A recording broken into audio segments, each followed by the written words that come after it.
ইব্রাহিম পয়গম্বরের অন্তরে কেমন রব্বে কারীমের ভালোবাসা ছিল, ইব্রাহিম পয়গম্বর কেমন আল্লাহকে ভালোবেসেছিল।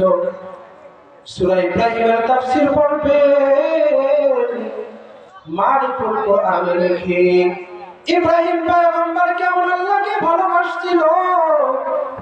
ইব্রাহিম পয়গম্বরের সামনে আগুন প্রস্তুত, নমরুদ অগ্নিকুণ্ড বানিয়েছে, ইব্রাহিম পয়গম্বরকে সেই অগ্নিকুণ্ডে নিক্ষেপ করবে। তাফসীরে মারিফুল কোরআন লেখে ওই অগ্নিকুণ্ডের চতুর্দিকটা 30 হাত লম্বা দেওয়াল দ্বারা উঠেছিল এবং নমরুদ যে খড়িগুলো সংরক্ষণ করেছিল, তাফসীরে মারিফুল কোরআনে লিখে ওই খড়িগুলো নমরুদ 2 মাস পর্যন্ত সংগ্রহ করেছিল। এক পর্যায়ে যখন ইব্রাহিম পয়গম্বরকে অগ্নিকুণ্ডের সামনে উপস্থিত করা হলো, হওয়ার পর যখন ইব্রাহিম পয়গম্বরকে অগ্নিকুণ্ডে নিক্ষেপ করার জন্য প্রস্তুত হইল, এই মুহূর্তে জিবরাইল আমিন হাজির। জিবরাইল আমিন এসে বলে, আল্লাহর পয়গম্বর ইব্রাহিম, আমি আপনাকে সহযোগিতা করতে চাই, আমি এই অগ্নিকুণ্ডটা বন্ধ করে দিতে চাই। ইব্রাহিম পয়গম্বর জিবরাইল আমিনকে বলে, হে জিবরাইল, আমি যে অগ্নিকুণ্ডে নিক্ষেপ করছি, আমার মাওলা পাক কি আমাকে দেখতেছে না? যদি আমাকে বাঁচাইতে হয় আমার রবেই বাঁচাবে, তোমার সহযোগিতার কোনো প্রয়োজন নেই।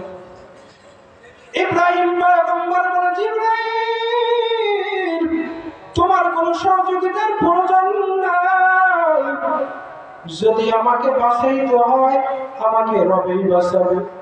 আমি যে রবের জন্য জীবন দিচ্ছি, হে জিবরাইল শুনে রাখো, আমি যে রবের জন্য অগ্নিকুণ্ডে নিক্ষেপ করছি, আমার রব যদি আমার জন্য খুশি হয় আমি এই অগ্নিকুণ্ডের মধ্যে একবার শুধু ঝাঁপতে রাজি নয়, বরং ওই অগ্নিকুণ্ডে হাজার হাজার বার ঝাঁপ দেওয়ার জন্য রাজি। এক পর্যায়ে জিবরাইল আমিন আল্লাহর কাছে গিয়ে বলে, আল্লাহ, আপনার পয়গম্বর তো আমার কাছে সাহায্য চায় না। আল্লাহ বলে, হে জিবরাইল, এটা যেমন তেমন আমার বান্দা না, এ হলো আমার একেবারে খাঁটি আশিক বান্দা। এক পর্যায়ে আল্লাহ পাক বলে, ইয়া নারু কুনি বারদাও ওয়া সালামান আলা ইব্রাহিম। বলেন আল্লাহু আকবার। আপনারা কি ঘুমিয়ে গিয়েছেন নাকি? আল্লাহ পাক আগুনকে সম্বোধন করে বলে, ইয়া নার, হে আগুন, পৃথিবীতে আমি তোমাকে একটা ক্ষমতা দিয়েছিলাম, ক্ষমতাটা হলো তুমি তোমার কাছে যা আসবে তুমি সেটাকে জ্বালিয়ে ফেলে সারগার করে দিবে। হে আগুন, আজকে তোমাকে আর আমি ওই ক্ষমতা দিব না। হে আগুন সাবধান, সাবধান, হে আগুন সাবধান, তোমার কাছে তোমার মুখে আজকে যে আসছে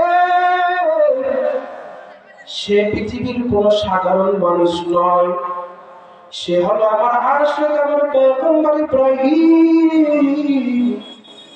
হে আগুন কুনি, তুমি হয়ে যাও বারদাও, হে আগুন তুমি ঠান্ডা হয়ে যাও। আগুন রে গরম হইও না, এটা কিন্তু আমার যেমন তেমন বান্দা না। আগুনকে আল্লাহ পাক বলে, হে আগুন তুমি ঠান্ডা হয়ে যাও। হে আগুন একেবারে আবার ঠান্ডা হইও না, একেবারে যদি ঠান্ডা হয়ে যায় তাহলে আমার পয়গম্বরের কষ্ট হবে, আমার পয়গম্বর ঠান্ডা লেগে সর্দি কষ্ট ধরবে। হে আগুন একেবারে ঠান্ডা হইও না, বারদান ওয়া সালাম, বারদান ওয়া সালাম, সালাম শব্দ অর্থ হলো শান্তিদায়ক। হে আগুন এমন ঠান্ডা হয়ে যাও, ঠান্ডাটা যেন আমার পয়গম্বরের জন্য শান্তিদায়ক হয়। এমন ঠান্ডা হয়ে যাবে আর কন্ডিশন হয়ে যাও, না সেখানে একেবারে ঠান্ডা থাকবে, না সেখানে একেবারে গরম থাকবে। আল্লাহ পাকের হুকুম পাওয়ার পর আগুন একেবারে ঠান্ডা। এই জায়গার মধ্যে আল্লাহ ইব্রাহিম পয়গম্বর নিজের জীবনের থেকে কাকে বেশি ভালোবাসলেন? চিল্লায় বলেন না, কাকে বেশি ভালোবাসলো? ইব্রাহিম পয়গম্বর বুঝিয়ে দিলেন যে আমার জীবনের থেকে আমি রবকে ভালোবাসি বেশি। বলেন সুবহানাল্লাহ।